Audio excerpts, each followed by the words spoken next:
बहुत कुछ लेना देना है बेरोजगारी से। चुनाव का ऐलान होने लगा, उसके 15 दिन पहले है और शेर को ललकार रहा है। नमस्कार, मैं हूं आपके साथ मैत्रेयी पंत और आप देख रहे हैं द्वारका न्यूज। अभी हम मौजूद हैं द्वारका सेक्टर 12 में, जहां federation of CGHS Dwarka limited की अध्यक्षा सुधा सिन्हा जी हमारे साथ बनी हुई हैं। हम उनसे जानना चाहेंगे कि पिछले साल दिसंबर 2021 में जो उन्होंने आम आदमी पार्टी ज्वाइन की थी, उसके लिए वो डोर टू डोर कैंपेन कर रही हैं, तो उसके लिए उनकी नीति क्या है कि आपकी जो आप डोर टू डोर कैंपेन कर रही हैं उसके लिए आपकी नीति क्या है? पहली बात, आप सबको नमस्कार। और अभी अभी होली बीती है, मैं आशा करती हूँ कि आप सबकी होली बहुत अच्छी और बहुत ही सुंदर बीती होगी। और जहाँ तक आम आदमी पार्टी की डोर टू डोर कैंपेन का है, आम आदमी पार्टी एक ऐसी पार्टी है जो जन जन की पार्टी है और जो मुद्दे हैं वो जन जन को लेकर के हैं। हमारे आम आदमी पार्टी के अध्यक्ष श्री अरविंद केजरीवाल जी, मुख्यमंत्री जो दिल्ली के हैं, उनकी एक ही हमेशा से पॉलिसी रही है कि किस तरह वे दिल्ली के लोगों की मूलभूत जो सुविधा है उनको कैसे उनको दी जाए। तो आज जो हम डोर टू डोर कैंपेन भी कर रहे हैं, हमारा एक मुद्दा है MCD में। MCD से रिलेटेड जितने भी काम है उनको हम लोगों को कैसे मुहैया कराएं, कैसे उनको ये सुविधाएं दी जा सके कि उनकी जिंदगी एक अच्छी और सुचारू रूप से चल सके। विधानसभा चुनाव के रिजल्ट आ चुके हैं। यूपी में भाजपा की सरकार बनी है और पंजाब में आम आदमी पार्टी की। दिल्ली से दोनों राज्य सटे हुए हैं, तो किसकी आपको लगता है कि ज्यादा MCD के चुनाव पर असर पड़ेगा? MCD के चुनाव पे असर दिल्ली का अपना ही असर है, दिल्ली की एक अपनी सोच है। बट हाँ, जिस तरह से हमारी पार्टी ने पंजाब में जो जीत हासिल की है, तो ये बात तय है कि इस बार MCD में भी केजरीवाल जी हैं। भाजपा ने MCD के इलेक्शंस को पोस्टपोन कर दिया है, इस पर आप क्या कहना चाहेंगी? भाजपा ने मुझे ऐसा लगता है कि भारतीय जनता पार्टी थोड़ी डर गई है, थोड़ी सहम गई है, जिसकी उसको समझ में नहीं आ रहा उसको डरने की क्या जरूरत है। 4 स्टेट आप जीत चुके हैं, तो ये पोस्टपोन करने की जरूरत नहीं थी और इलेक्शन को, चुनाव को उसी रूप से चलना चाहिए था, क्योंकि ये एक बहुत बड़ी, जिसे मैं कहूंगी एक नाकामी भी रही है चुनाव आयोग की, कि उन्होंने इलेक्शन डिक्लेयर किया लेकिन एजेंडा नहीं डिक्लेयर कर पाए क्योंकि उनको भारतीय जनता पार्टी का प्रेशर आ गया। तो इससे ये यही दर्शाता है कि भारतीय जनता पार्टी अपनी रणनीतियां बनाने में लगी हुई है। और जब आप चुनाव का ऐलान कर चुके हैं, जब युद्ध का ऐलान कर चुके हैं, तो मैदान जंग में आइए ना, आम आदमी पार्टी तो तैयार खड़ी हुई है। आप कमलजीत सहरावत जी के अगेंस्ट चुनाव पे उतर रही हैं, तो आप इस बारे में क्या कहना चाहेंगी? एक शेर है और शेर को ललकार रहा है और आम आदमी पार्टी जानती है कि वो जिसको चुनाव में उतार रहे हैं कि उसकी दहाड़ कैसे होगी। और रही बात जहां तक मेरी है, मेरा ऐसा मानना है, मैंने द्वारका को अपने 23 साल दिए हैं और 23 साल मैंने कोई राजनीतिक रूप से कहीं पे भी किसी से एसोसिएटेड नहीं रही हूँ। हाँ, वो बात अलग है कि मेरा पार्टी से जरूर संबंध रहा है, लेकिन मेरे पास कोई ऐसी पावर नहीं रही है।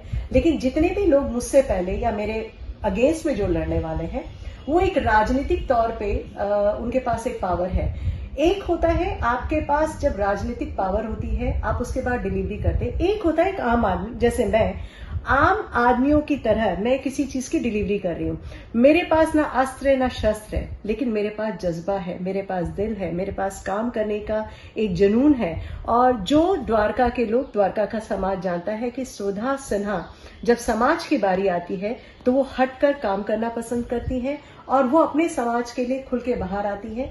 चाहे वो कोविड का समय रहा हो, चाहे वो कोई भी स्ट्रगल रहा हो, चाहे वो पानी का मुद्दा रहा हो, चाहे वो सड़क का मुद्दा रहा हो, चाहे वो बिजली का मुद्दा रहा हो, चाहे वो आपके टैक्सेस का प्रॉब्लम रहा हो, चाहे वो आपका सेल्फ अलॉटमेंट का मुद्दा रहा हो, हमें किसी पावर की जरूरत नहीं थी।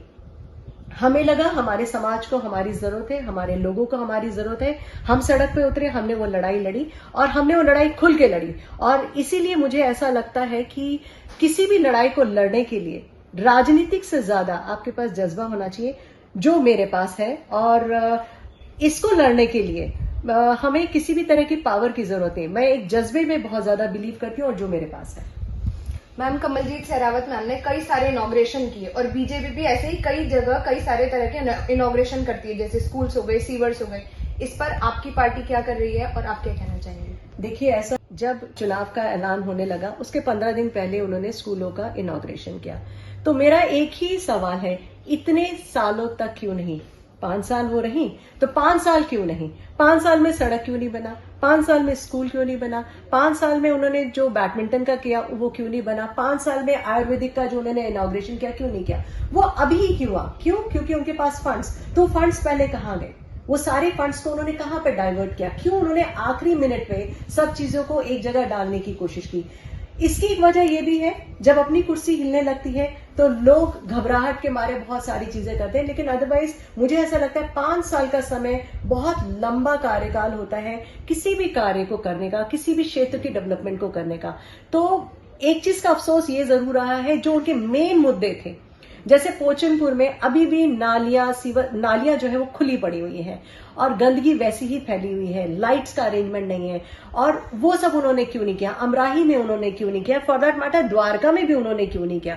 तो कुछ कुछ जगह पे मुझे ऐसा लगता है कि एक आई वॉश है, एक पॉलिटिकल गेम है, कि जहां पे जैसी राजनीति चली उस तरीके से उन्होंने पासा फेंक दिया।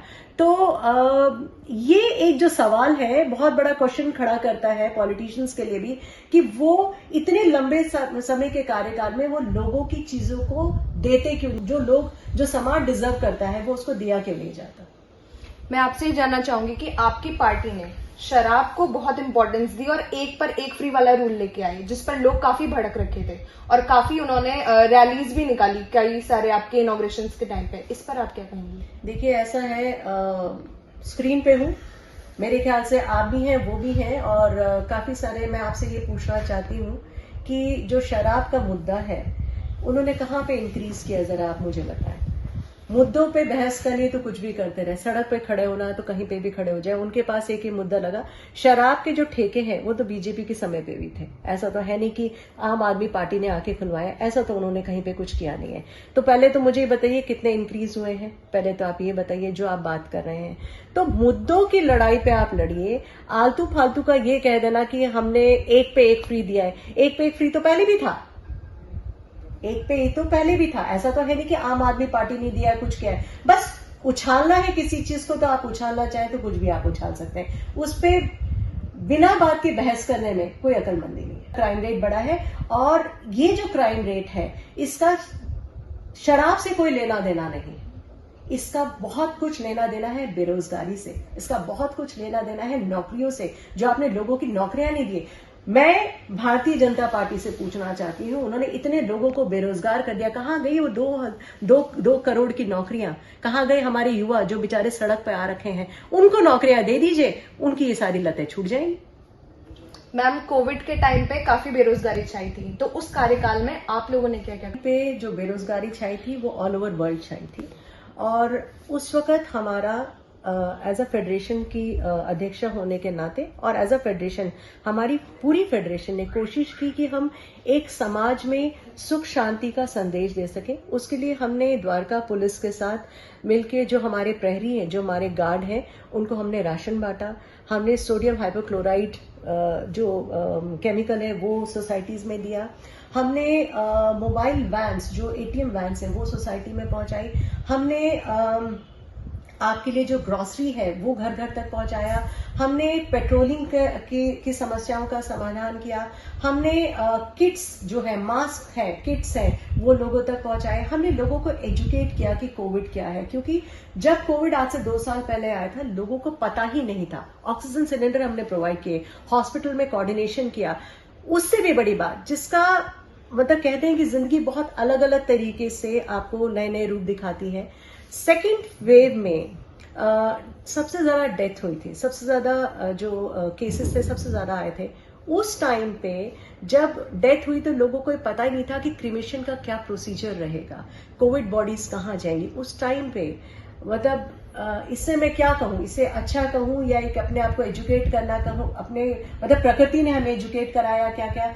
हमने एनसीडी के साथ मिलके, हमने लोगों के साथ मिलके, हमने एसडीएमसी के साथ मिलके, हमने पुलिस के साथ मिलके उस एक पूरे मुहिम को स्ट्रीमलाइन किया, लोगों तक पहुंचाया कि अगर वो कोविड बॉडी है तो वो कहाँ पे जलेगी, एम्बुलेंसेस प्रोवाइड किए।